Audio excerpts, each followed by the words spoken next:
J'ai pas vraiment choisi en fait. Enfin là, je commence à assumer ma choix de vie. Mais pendant, je pense, 10 ans, j'avais presque... Enfin, voilà, quoi. J'étais actrice. Non, mais pas vraiment, en fait. J'ai eu un grave accident en 2009 qui m'a pété le dos et donc je peux plus rien porter. Donc. Et du coup, mais putain, la vie est courte, quoi. Faut faire ce qu'on aime et puis essaye. Et si t'y arrives pas, bah c'est pas grave, mais au moins vraiment donne-toi les moyens d'y arriver, quoi. Bah, je pense que ce qui me passionne, ouais, c'est d'oser faire des choses que tu ferais pas dans la vie, c'est d'être des personnages que tu serais pas, que tu ne seras ou que tu sauras jamais. Mais ouais, quand tu joues, tu penses, enfin, tu vois, moi je suis vachement à cogiter, je suis constamment en train de cogiter, je suis rarement dans le présent. Plein de démons qui me polluent l'esprit et c'est vrai que quand il y a action, bah ça j'ai plus. Ça me fait du bien, c'est une récréation. Ce qui est chouette, c'est que tout d'un coup, tu dois... Mais en fait, c'est un truc de sadomaso. On est vraiment débiles hein, quand on fait ce métier, mais c'est que tu joues avec des vraies émotions sur des moments fictifs en fait. C'est pour échapper à la réalité, parce que quand même le monde dans lequel on vit, il n'est pas toujours super fun, ou la sublimer. Moi, c'est la poésie qui me passionne en fait. C'est le rêve. Enfin, c'est un peu banal. Être touché par des mots. Putain, j'aime vraiment les personnages qui sont... qu'on regarde pas, quoi.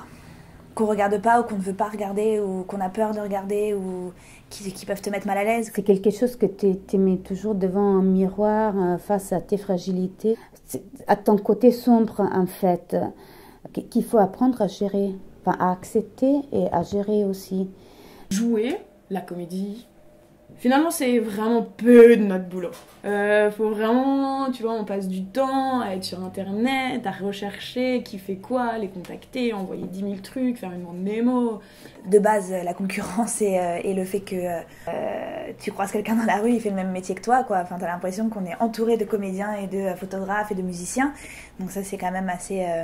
Enfin, tu te dis maintenant, comment on fait pour décrocher un rôle avec toute la concurrence qu'il y a, le monde qu'il y a, plus les fils d'eux, plus ceux qui ont déjà un pied dedans, plus... ça devient difficile. Et il y aura toujours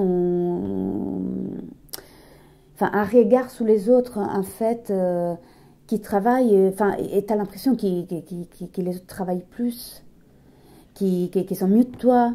Alors tu commences à te demander pourquoi. C'est con, hein, mais c'est ça, en fait. Quand en casting, on te regarde, on fait c'est pas mal ce que vous faites, hein, mais il faut perdre 15 kilos quand même, t'es là. Ok. Vous n'étiez pas obligé de dire ça. Après, moi, ce qui me revient souvent, c'est t'es pas assez belle. Ça, c'est revenu... alors ouais, c'est clair que j'ai pas un truc lisse et...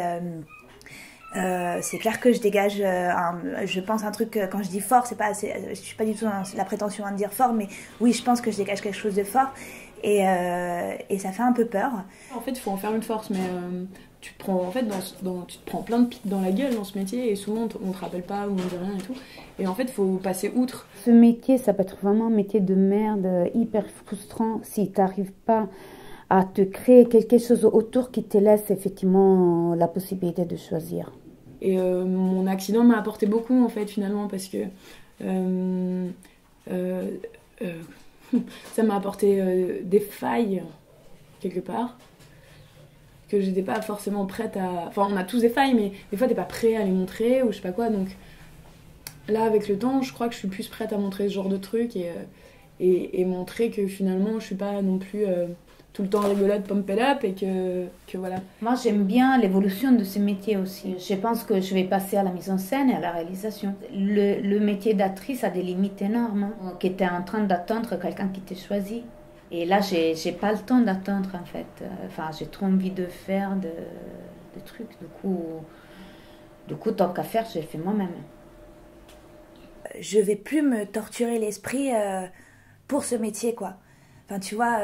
combien de fois je me suis empêchée de partir, je sais pas moi, de partir à l'aventure, faire des photos à l'autre bout du monde sous prétexte qu'on m'appelle. Et en plus, c'est ça le pire, c'est que c'est souvent dans ces moments-là qu'on t'appelle parce que, je sais pas, c'est comme ça, je sais pas ce qui se passe.